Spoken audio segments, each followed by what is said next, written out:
It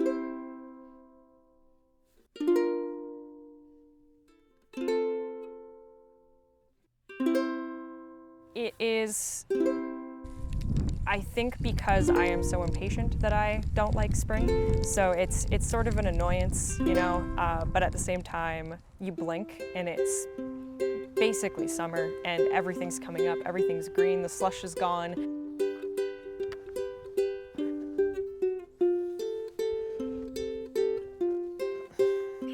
It's exciting.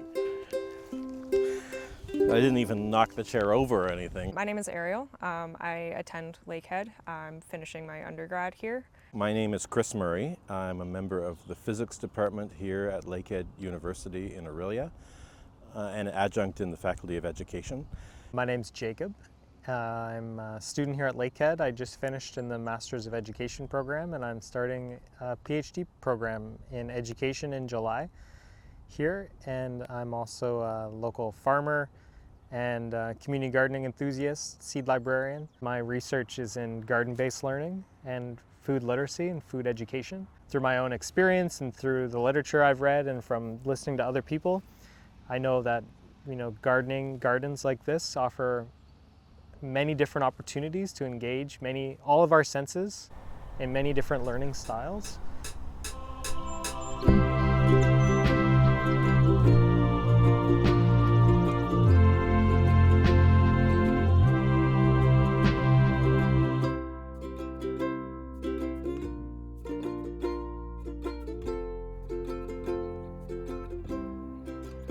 This is a project that we've been envisioning for quite a long time in our community. Students here at Lakehead over 10 years ago started building community gardens with community members. We started a few years ago by starting a student club, engaging students in community, envisioning what it could be like, engaging conversations among community members and administration and staff. The garden that you can see behind me, 10 years ago, almost to the day, was built for us by a local manufacturer of agricultural products. And so for a few years, my students and myself were growing tomatoes, carrots, peas, peppers, and that kind of thing here, and looking at the effects of different kinds of agricultural technologies. But that project was completed. I asked them, do you mind if we transition this more to teaching, like a living lab, where we can invite the community in, we can bring classes in, we can bring Lakehead students in, and a functional one where not only are people able to learn from people like Jacob and other local farmers, but we produce things. We can make food for the students here and make, food for all the students that want to participate. This garden is connected with the other gardens on campus. There are other community gardens on campus. About 10 years ago, the students at the university led the creation of a Three Sisters garden with elders from Ramamajikning First Nation nearby. Allotment gardens are now offered by the city of Orillia, so people in the community can come and tend to their own plot. And then also there's a medicine wheel teaching garden in that space that runs regular programming through Mercedes at Indigenous Initiatives here at the university. There's also a teepee that's erected on site and various teachings and opportunities for cultural learnings in that space. And the whole garden, we call that the Wigwasatiggitagun, the birch tree garden, which is a wonderful space on campus that brings the community and the students and the staff and faculty together to learn and just enjoy being outside on the land.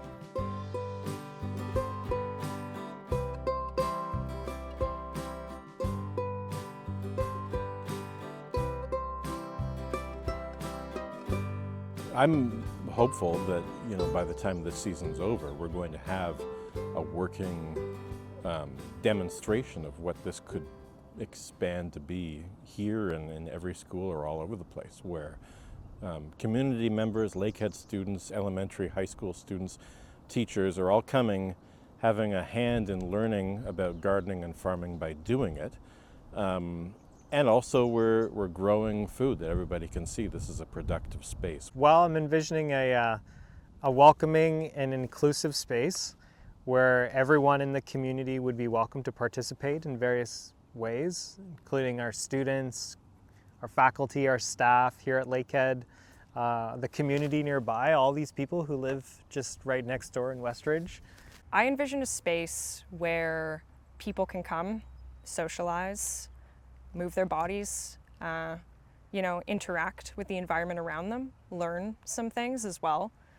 And grow food in ways that are, more inclusive of our community, so that we can learn how to grow food productively to share with people as food prices are increasing rapidly. The hope, I think, is to incorporate more agroecological, sustainable farming measures in the course curriculum at this school.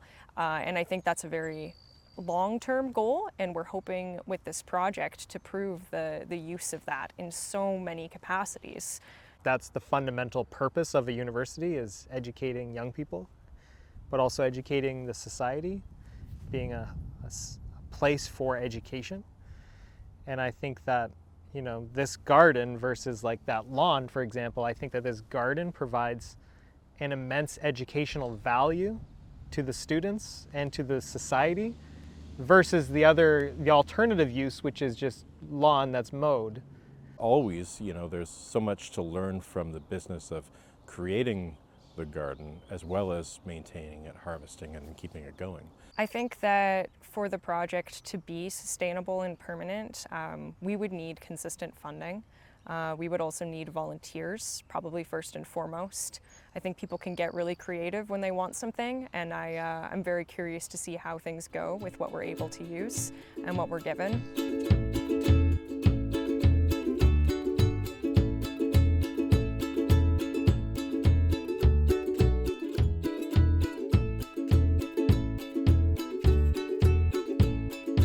I've met a number of students, about almost 10 students so far, that I didn't know prior to meeting them here in this garden, because the garden brought us together. Every time we're out here, we're always having someone kind of peek their head over, and want to learn more. People from all across the community already have had the chance to come and participate. Yourself as a community member, we've had many other people contributing little bits and pieces here and there. Well, I met you, so we've got a videographer that's coming to contribute. Russell and Alana, who are a couple neighbors who live over there, and their dog. I've met them on a few different occasions. They like to go for walks in the evening hours, and they live in literally one of those buildings right behind us there. Eric is a local machinist, and his son Ian I've met. They're out here every single week helping to put this hoop house together. The first group actually to come through here was a grade 5 class from Notre Dame, an elementary school just up the road, and the kids walk 35 minutes from their school through the neighborhoods here and through the forest to get here, and it was for them one of the longest walks of their lives. And they helped us mark out the plots with measuring tape and string line, and I think that when they come back to see how this garden has transformed, I think that'll be really, really exciting for them. And then also I'm excited to go back to their school to see how they've been inspired to start a garden at their school after they've participated here. On top of that, of course, this is Lakehead University, so Lakehead students should be able to come here, learn about growing their own food.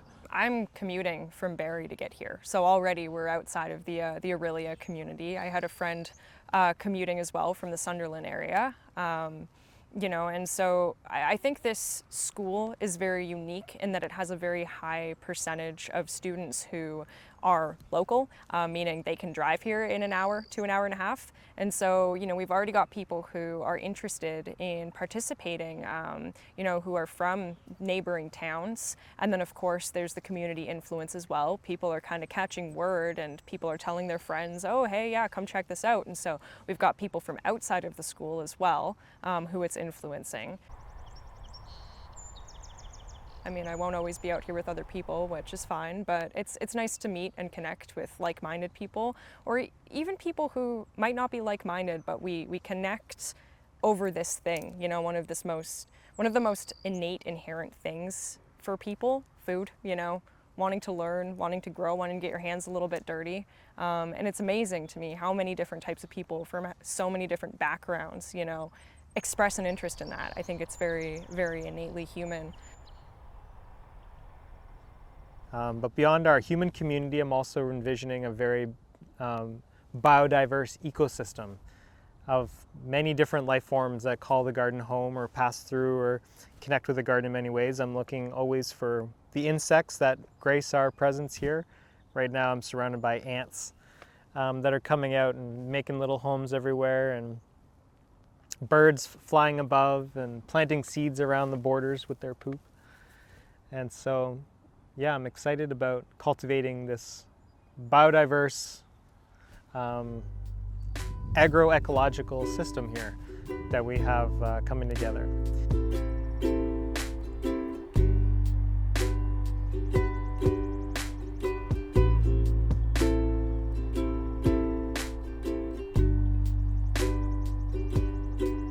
To me, spring is probably the most annoying season of Canada and of the year. I've never been a friend with spring. It's a bit of a tough time, but I think we're through the thick of it.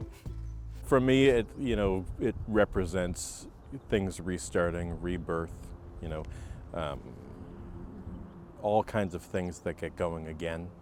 And so when we came out here, it was interesting because we knew that we wanted to do this with this space, and so a student and I put tarps over everything to prepare the soil, and so the spring was really cool this time around because we pulled them off and we saw this sort of blank slate and could envision what this was going to look like again, and then it has been taking shape amazingly quickly.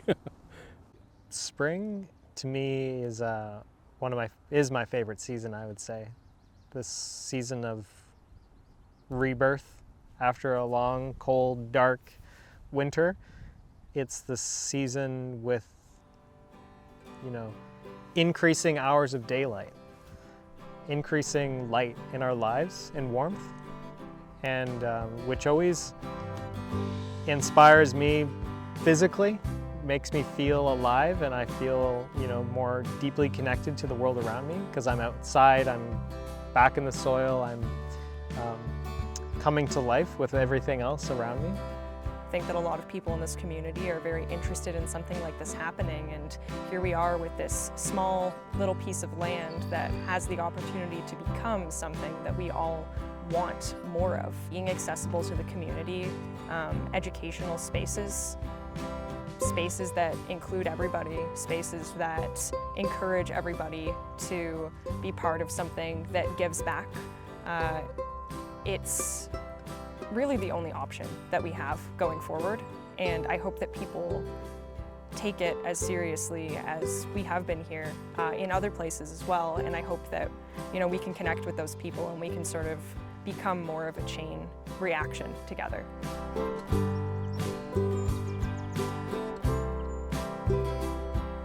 Springtime in Ontario, springtime. The next stages, well, once we finish planting the garden, we're working on finishing our hoop house here, and then we'll be starting some more seedlings to transplant mid-summer so that we have a good fall crop for when students come back in September.